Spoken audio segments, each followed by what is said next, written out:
Bonjour à tous, bonjour à toutes, bienvenue dans un nouveau Dragon Mag, votre émission dédiée à Metz Handball. Nous sommes à Thionville, au spot, dans le cadre du tournoi Thionville Open de tennis. Mais rassurez-vous, dans les 30 prochaines minutes, nous allons parler de handball comme prévu. Et pour ce faire, je suis avec mon compère Rémi Alésine. Pas trop dépaysé, Rémi ?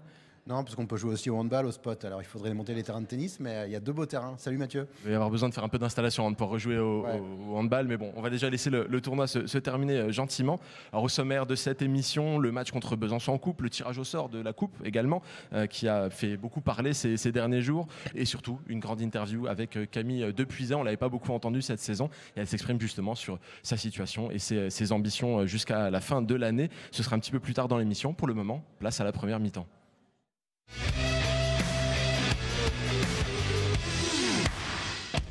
Et samedi, c'était l'entrée en lice de Metz Handball en Coupe de France, un match face à Besançon au complexe Saint-Symphorien qui rappelait un petit peu le match de Ligue Butagaz Énergie, le match aller qui s'était déroulé il y a quelques mois. Mais ça, c'était jusqu'au coup de sifflet de départ, puisque Besançon a offert une résistance plus accrue que lors de ce match qui a été peut-être un des plus difficiles pour les Byzantines cette saison. Il y avait 24-9 à la mi-temps lors du match en Ligue Butagaz Énergie. Là, c'était différent, des arrêts de gardienne. Metz Handball était un petit peu en difficulté parfois, et il a fallu s'employer pour gagner ce match de Coupe de France. Ouais, je pense qu'une équipe comme Besançon a raison de se dire que le contexte est complètement différent. Quand tu joues en Coupe de France, Metz Handball n'est pas dans sa salle habituelle. On peut imaginer, et ce n'est pas le cas, mais on peut quand même l'espérer quand on a un adversaire de Metz Handball, que les joueuses de Metz Handball sont plus intéressées par la Ligue des Champions, par le championnat que par la Coupe de France. Alors l'histoire récente nous prouve que c'est jamais le cas. Et peut-être qu'on se souvient des vieux souvenirs, peut-être de Mios Biganos même, qu'avec Mayonnaise avait réussi à remporter cette Coupe de France. C'est un trophée qui semble peut-être plus accessible pour des clubs qui ne sont pas Brest ou qui ne sont pas Metz. Donc je pense que Besançon est venu avec l'envie de déborder des Messines qui auraient peut-être été dans un mauvais jour. Mais le jour n'était pas si mauvais que ça, parce que même si ce n'était pas la promenade du championnat pour les Messines, c'était quand même un match relativement à sens unique. Oui, mais Handball a mis les ingrédients et Manu Mayonnaise a pu aussi faire un petit peu tourner son effectif. Nelia Goval, par exemple, a pu marquer son premier but sous le maillot des Dragons. C'est toujours un moment important, même si c'est au complexe, même si c'est en Coupe de France. Je pense qu'elle s'en souviendra. En tout cas, j'ai pu m'entretenir avec Alison Pinault à la fin de la rencontre. Et elle était plutôt satisfaite que cette phase soit terminée, la Coupe de France inclus, parce que depuis janvier, elles ont joué 15 matchs en 8 semaines, il me semble. Et l'épuisement était bel et bien présent. Il était temps de couper un petit peu. Elles ont pu se reposer, les Dragons. Et il y a une deuxième partie de saison qui va continuer à se présenter, qui est tout aussi importante. C'est peut-être symboliquement le match rupture entre la première partie de saison, pas en termes de temporalité mais en termes d'enjeu, se termine et maintenant on rentre dans le money time dans toutes les compétitions, c'est-à-dire qu'en Ligue des Champions les phases de poule sont terminées, c'est-à-dire qu'en Coupe de France le choc annoncé arrive contre Brest. Et en championnat, il reste un match encore à jouer contre Brest, il reste beaucoup de matchs pour ne pas tomber dans le piège. Donc c'est vrai que ce match symbolise un petit peu le fait qu'on met les deux pieds maintenant dans le sprint final de toutes les compétitions. C'est vrai que quand on regarde dans le rétroviseur, on se dit que ça fait quand même beaucoup de matchs, qu'on espère que les joueuses ne sont pas essorées parce que, comme je l'ai dit, on est le 7 mars. Pour l'instant, il n'y a aucun trophée pour Metz Handball, même s'il n'y a absolument aucune défaite. Et on pourrait tout gagner, mais on pourrait aussi tout perdre. Donc il est important maintenant d'avoir des corps sains, des esprits sains et des joueuses qui vont être au top pour le reste de la saison. Et ça a laissé un petit peu de dégâts malgré tout, cette phase. On pense à Chloé Valentini qui a été blessée. C'est la première blessée importante de la saison pour Metz Handball. On sait que Sarah Boutit a loupé le rassemblement avec l'équipe de France pour une a priori petite blessure qui ne devrait pas la gêner longtemps, mais malgré tout, elle loupe un rassemblement. Il y a des petits bobos qui s'accumulent et arriver à un moment de trêve où il y a quelques jours de repos, c'est pas de trop. Ouais, et puis c'est pas symbolique que ça arrive sur deux joueuses dont la blessure peut nous effrayer parce que elles sont... ça peut changer la saison. Elles sont plus qu'essentielles à leur poste. Les ailes de Metz Handball et le poste de pivot de Metz Handball, ce sont les seuls postes qui ne sont pas doublés. Alors, ils le sont numériquement, mais on ne va pas faire offense à Manon Hérard, aux Zalatia Amlamali sur les ailes ou à Anne-Emmanuelle Augustine sur le pivot. Mais quand tu passes de Sarah Boutit à elle ou quand tu passes de Lucie Grani ou Cléo Valentini aux deux jeunes sur les ailes, tu n'es pas dans la même sphère de handball. Et c'est normal parce que les autres joueuses doivent grandir également. Donc ce sont des postes qui posent inquiétude.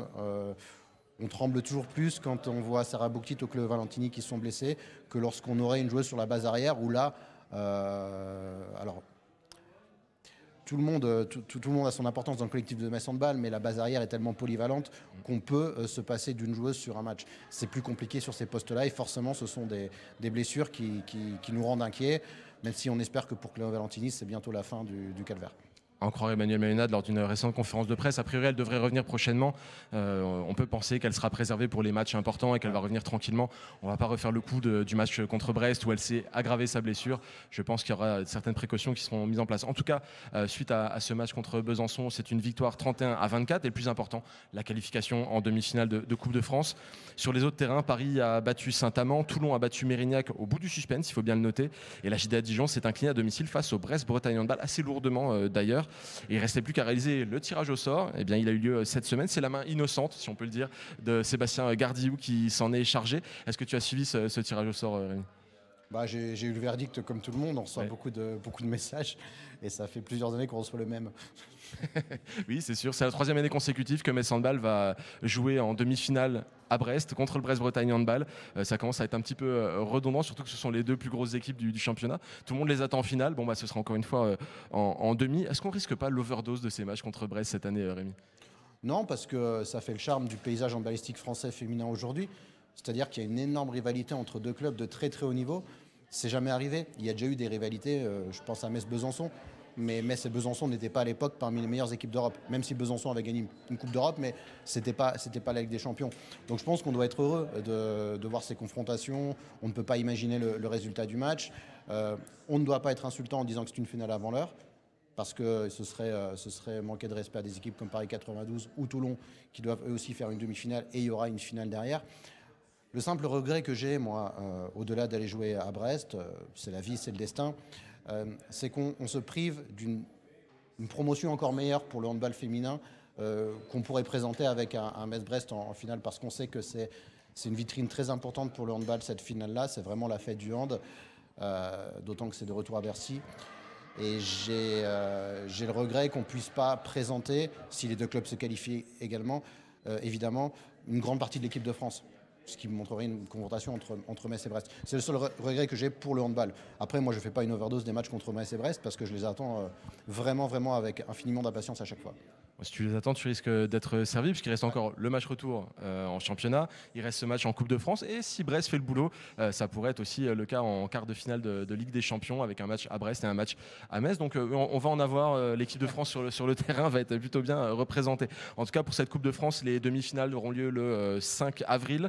Il y aura également donc ce match, vous l'avez vu, entre Paris 92 et Toulon. On va attendre gentiment de voir ça. On sait que le calendrier est ce qu'il est, et on verra ce que ça peut donner. Bon, ces déplacements à Brest ont bien réussi à Metz Handball ces dernières années. On va voir si ça continue dans le même sens. Certains supporters me disaient, si on doit lâcher un match, lâchons la Coupe de France et gagnons avec des champions, mais on va peut-être pas aller là-dessus. Autant tout gagner, non ? C'est sur ce qu'on dit, oui, mais pour l'instant, il n'y a aucun titre, donc il ne faut rien lâcher. Il faut tout gagner. C'est vrai qu'on signe à la fin de la saison si on perd en demi-finale de Coupe de France et qu'on fait une Ligue des Champions en championnat. On l'aura vite oublié, vous inquiétez pas, ce déplacement. Mais pour le moment, 7 mars, on n'a aucun trophée, donc une Coupe de France, ça ne se brade pas. Couteau entre les dents, c'est le mot d'ordre. En tout cas, l'autre l'actualité de cette semaine, c'est la trêve internationale, bien sûr. 9 joueuses de Metz Handball ont rejoint leur sélection nationale cette semaine. 5 avec l'équipe de France. Il y a Laura Flip, Lucie Granier, Léna Granvaux, Manon Hérard et Jazz Chambertin, donc qui remplace Sarah Bouktit qui est blessée. Elles ont affronté l'Allemagne hier et en feront de même samedi. Il y a la Suède de Tyr Axner qui a une double confrontation avec la Roumanie au programme. Pour le Danemark, c'est un match face à la Norvège qui a eu lieu hier avant une rencontre face à la Pologne ce week-end. Admettant de scène et bien sûr du groupe. Et la Hongrie de Petra Vamos et Zovis Meret ne jouera que face à l'Ukraine. Ce sera ce week-end également. Rémi, peut-être un mot sur l'équipe de France, un groupe qui est extrêmement rajeuni, qui est extrêmement remanié. On sent qu'on prépare les prochaines échéances. Et puis on a aussi rappelé des joueuses comme Jazz Chambertin ou Marie-Hélène Sachka qui avaient déjà fait partie, mais sans vraiment s'intégrer pleinement pour essayer de tester à nouveau ce que ça peut donner. Ouais, même si le noyau dur, on le connaît. Il y a beaucoup d'absentes quand même. Valentini, Fopa, Horacek, Estelle Zeminko. Bon, ça donne quand même des largesses à Sébastien Gardiou pour faire tourner, pour tester des choses. Et ça montre aussi la dimension qu'a acquis Metz Handball, parce que quand on voit qu'une Manon Hérard, qui n'a pas un temps de jeu incroyable avec Metz Handball, est quand même en capacité d'être rappelée en équipe de France, c'était déjà ce qui avait pu arriver à Emma Jacques par le passé. C'était Olivier Krombolz qui l'avait convoquée alors qu'elle était une joueuse de rotation simplement à Metz Handball. Ça prouve la dimension maintenant qu'a acquis ce club. Et il y a plein de petits indicateurs cette semaine qui montrent que l'avenir peut être radieux dans les années à venir pour Metz Handball. C'est les premiers buts de Manon Hérard en équipe de France. C'est Lilou Borg aussi qui est présélectionnée pour être la meilleure jeune joueuse, alors je ne sais jamais le terme exact, mais meilleure jeune joueuse mondiale. Lilou Borg et Elena Granvaux sont en compétition pour ce titre. Alors la concurrente Petra Simon, ça va être dur de la déloger. Ça va être dur de la déloger, mais c'est quand même un super signal qu'une joueuse qui va signer à Metz Handball est déjà parmi les meilleurs espoirs du monde à son poste, pas à son poste, dans le handball tout court. Donc voilà, c'est plein de petits indicateurs qui sont très au vert pour Metz Handball.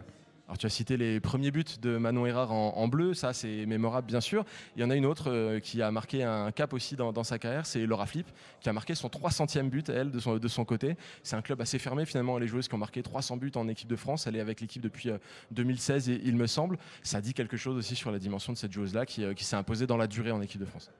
Ouais, moi je me souviens quand elle est arrivée au centre de formation de Metz Handball, elle venait d'Arenheim. Est-ce qu'on pouvait imaginer qu'elle aurait cette carrière-là? Parce que à un moment donné, il faudra aussi qu'on prenne le temps de regarder le palmarès de Laura Flip, mais on peut prendre toutes les joueuses de cette génération, Graza, Adi, Béatrice Edwidge, on peut en lister beaucoup. On se posera 2 secondes, on regardera ce qu'elles ont gagné, ce qu'elles ont accompli, les clubs dans lesquels elles ont évolué, et on se dit que cette génération, elle est incroyable. Et Laura Flip, on avait dit que certains transferts de Metz Handball ressemblent à des paris, mais quand elle a re-signé l'année dernière, c'est tout sauf un pari. C'est une joueuse dont le niveau médian est très bon. C'est une joueuse qui, dans les matchs importants, sera forcément présente. C'est une joueuse qui, sur le premier Final Four de Ligue des Champions de Metz, a été, pour moi, la seule à ne pas se noyer. Voilà, elle a un tempérament de championne et c'est pas étonnant de la voir maintenant intégrer un club. Alors, je ne sais pas si tu as le chiffre des joueuses qui ont atteint 300 buts en équipe de France, mais je ne l'ai pas exactement, mais elles ne sont pas nombreuses. Elles ne sont pas si nombreuses et tous les noms, ce sont des noms qui résonnent, à mon avis, fort dans le handball féminin français. Alors, il lui reste un peu de boulot avant de rejoindre Véronique Péqueux-Roland et ses 917 buts, mais sait-on jamais. Mais il va falloir s'y mettre un peu plus fort. Ouais. Rappelons aussi que Laura Flip est très connue pour sa défense et donc atteindre 300 buts quand on est connu pour sa défense, c'est plutôt honorable. En tout cas, on fera le point sur la trêve internationale la semaine prochaine au cœur d'une émission qui fera aussi la part belle aux 60 ans de Metz Handball et aux différentes festivités. Mais pour l'heure, je vous propose de passer à la deuxième mi-temps.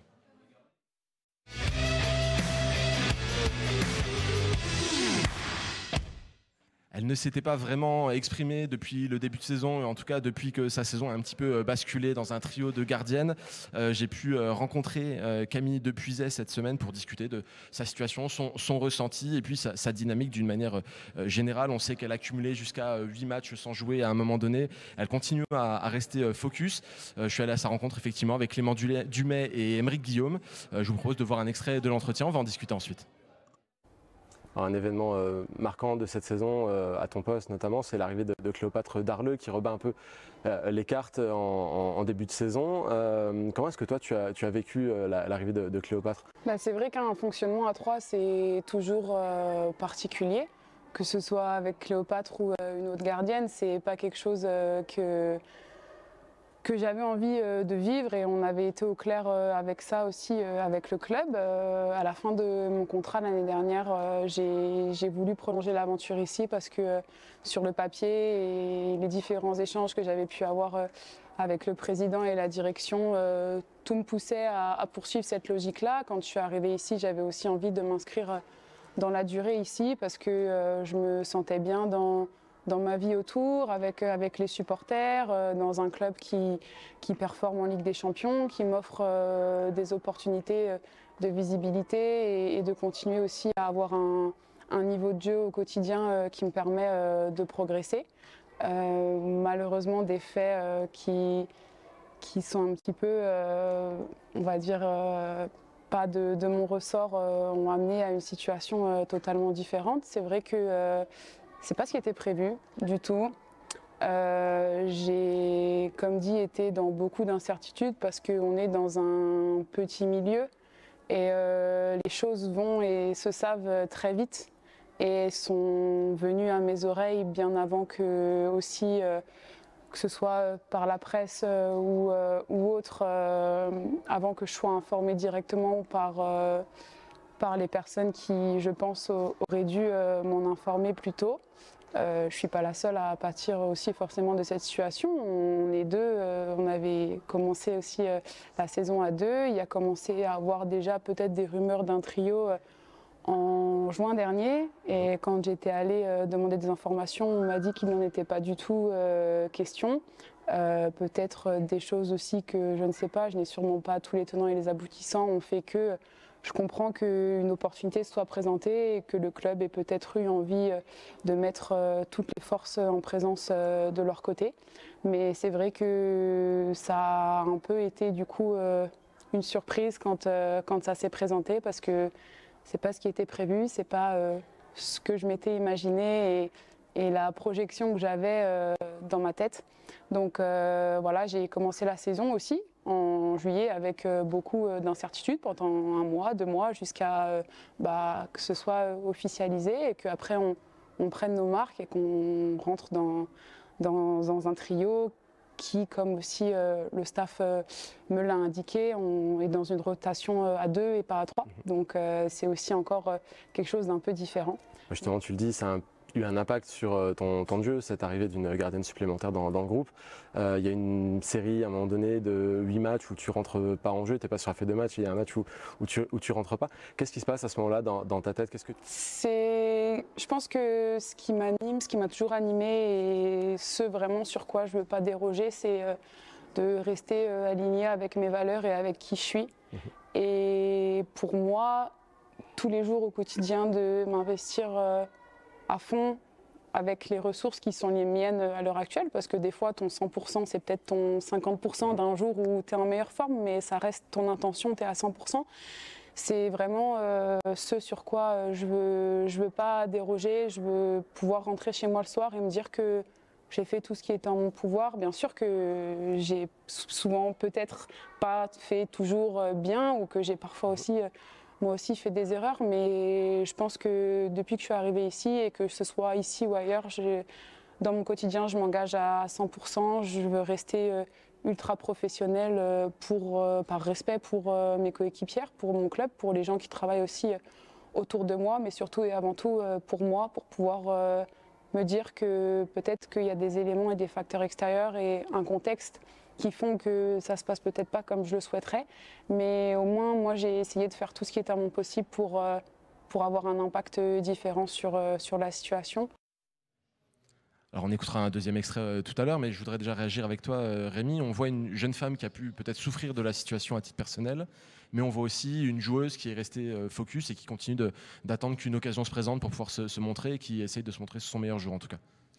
Il est tellement complexe ce dossier-là. Moi, il y a une image, pour rebondir à ce que tu dis, qui me plaît à chaque victoire de Metz Handball, c'est de l'avoir débarqué au coup de sifflet final en jean et fêter le match, la victoire, comme si elle avait participé. On a vu une photo tout à l'heure avec Emma Jacques notamment, qui est passée sur la victoire contre Besançon. Et ça c'est pas de la comédie, pardon. Et ça prouve que même les ressentiments qu'elle doit éprouver à l'égard du club, qu'on peut comprendre et qu'on va peut-être explorer après, elle reste complètement concernée par le projet, et tant mieux, parce qu'elle pourrait être très essentielle à cette équipe qui a encore beaucoup de choses à jouer et à qui il pourrait arriver pas mal de mésaventures. Et c'est une gardienne de très haut niveau.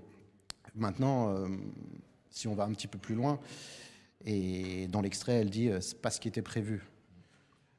Mais on est dans le sport de très très haut niveau, avec les objectifs les plus élevés au niveau international. Moi, je m'étais exprimé là-dessus, et c'est difficile parce qu'il y a la dimension club familial, mais il y a la dimension d'un club qui veut aussi gagner la Ligue des Champions, qui commence la saison avec un duo de gardiennes qui ne convainc pas, et qui a l'opportunité de faire venir une Cléopâtre Darleux, qui aujourd'hui t'a fait changer complètement sportivement le visage de cette équipe. Je peux peut-être dire une bêtise, mais je ne pense pas qu'aujourd'hui, 7 mars, on serait invincible si Cléopâtre Darleux n'était pas arrivée à Metz Handball, même sur le tard. Donc c'est dommage pour une fille comme Camille Depuisé, qui n'a pas démérité, qui a été une gardienne très complémentaire d'Atadou Sakho, mais qui malheureusement est une victime collatérale d'un club qui vise des objectifs tellement plus hauts. Alors c'est très ingrat, ça peut paraître inhumain, ça peut paraître bien trop loin des valeurs familiales que pouvait défendre très longtemps le club, mais moi je suis convaincu qu'un club avec ses ambitions ne peut pas fonctionner qu'avec des valeurs familiales et qu'avec des valeurs affectives. Avec toute l'affection qu'on doit à Camille Depuisé, sportivement, le club a bien fait de prendre Cléopâtre Darleux.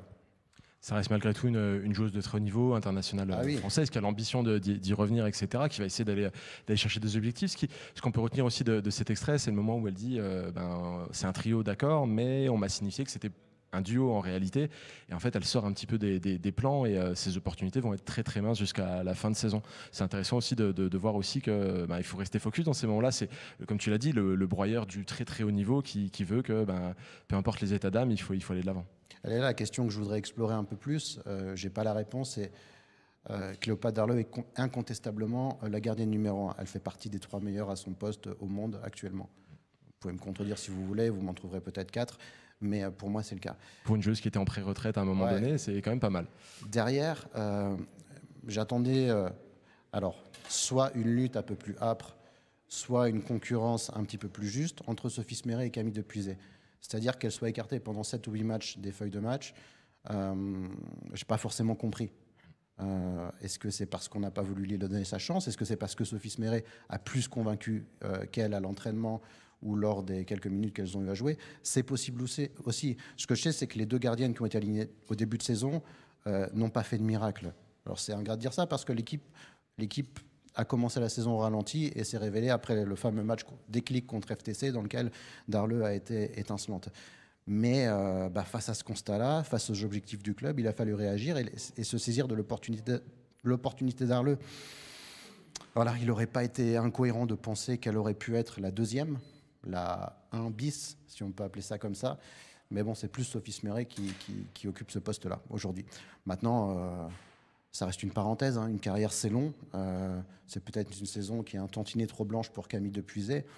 Maintenant, elle a le caractère pour rebondir. Elle va être dans un club qui aura aussi de très grosses ambitions dans lequel elle pourra rebondir. Donc voilà, si c'est une grande championne, elle y arrivera. Tu l'as dit, elle va rebondir dans un club et pas des moindres. Il y a pire que ça pour rebondir quand on a une saison compliquée. Elle va s'engager avec le Brest-Bretagne Handball à compter de la saison prochaine. Je vais poser des questions à ce sujet. On l'écoute tout de suite. Suite logique, ça nous amène au 20 janvier, l'annonce de ta signature à Brest à compter de la saison prochaine. Raconte-nous comment est-ce que ça s'est fait avec le club brestois? J'avais vraiment envie de quelque chose de totalement nouveau.